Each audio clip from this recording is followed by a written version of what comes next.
भारत एक देश है जहाँ पर बहुत सारी भाषाएं बोली जाती हैं। क्या हमें एक ही भाषा बोलनी चाहिए? क्या one nation one language Bharat को एकजुट कर सकता है, या ये सिर्फ डाइवर्सिटी को मिटाने की एक शुरुआत होगी? हाल ही में इस विषय ने फिर से जोर पकड़ा है, जब खासकर हिंदी को भारत की नेशनल लैंग्वेज बनाने की बात की जाती है। तो क्या यह संभव है, और यदि संभव है तो क्या यह जरूरी है? आज की इस वीडियो में हम इस विषय को पूरी गहराइयों से समझेंगे और साथ में ही जानेंगे इसका इतिहास और संविधान से जुड़ी बातें, और साथ में देखेंगे भाषाई आंकड़े और ग्राउंड रियलिटी। तो चलिए शुरू करते हैं।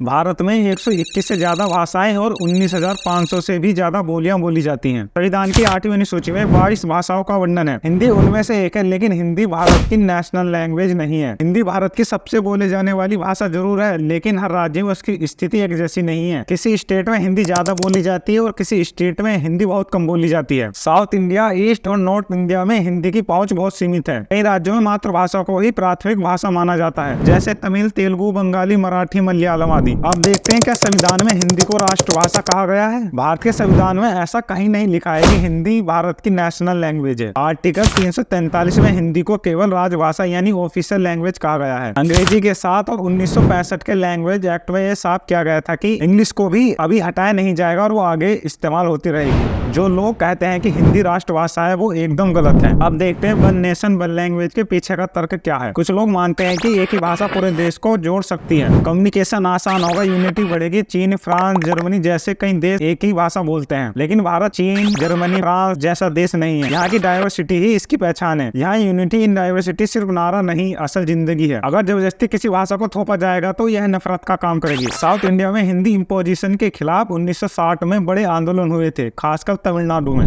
अब देखते हैं आज की राजनीति और भाषा। आज भी समय समय पर कुछ नेता हिंदी को राष्ट्रभाषा बनाने की बात उठाते हैं। 2022 में गृह मंत्री अमित शाह ने कहा, हमें हिंदी को इंग्लिश का विकल्प बनाना चाहिए। इस बयान के बाद साउथ इंडिया में फिर से विरोध शुरू हो गया था। बहुत से लोग मानते थे कि भाषा का चयन राजनीति से नहीं, सुविधा से होना चाहिए। क्या किसी भाषा को थोपना एक तरह का कल्चर डोमिनेशन नहीं है? क्या भाषा के नाम पर रीजनल आइडेंटिटी को कुचलना सही रहेगा? यह सिद्धांत हमारे देश में विवाद पैदा करेगा। क्या वन लैंग्वेज पॉसिबल है? आज इंडिया की सरकारी वेबसाइट, कॉम्पिटिटिव एग्जाम और ऑफिशियल डॉक्यूमेंट्स हिंदी और इंग्लिश दोनों में होते हैं। रेलवे, कोर्ट और हायर एजुकेशन भी दो भाषाओं पर निर्भर रहती है। अब सोचिए, अगर अचानक से कहे कि इंग्लिश हटाकर सिर्फ हिंदी रखें या बाकी भाषाएं खत्म हो जाए, क्या ये संभव है? क्या करोड़ों लोग तमिल, तेलुगु, असम, मलयालम, कन्नड़ा, पंजाबी लोग इसे स्वीकार करेंगे? भारत एक पेड़ है जिसकी जड़ें अलग अलग भाषाओं से बनी है। वन नेशन वन लैंग्वेज का सपना देखने में कोई बुराई नहीं है, लेकिन इसे थोपना एक बड़ी भूल हो सकती है। भाषा जोड़ सकती है, लेकिन जबरदस्ती करने पर यही भाषा समाज को तोड़ भी सकती है। हमें ऐसी नीतियां चाहिए जो सभी भाषाओं को बराबरी दे, ना कि एक को सर्वोच्च बना दे, क्योंकि असली भारत एक भाषा में नहीं बल्कि हजारों भाषाओं की आवाजों में बसता है। अगर आपको ये वीडियो जानकारी से भरी लगी हो तो लाइक करें, शेयर करें। आप क्या सोचते हैं, क्या भारत में वन नेशन वन लैंग्वेज कभी संभव होगा? कमेंट करके जरूर बताइए, और ऐसे ही लॉजिक और एनालिसिस से भरपूर वीडियो के लिए चैनल को सब्सक्राइब करना ना भूलें। मिलते हैं अगले वीडियो में।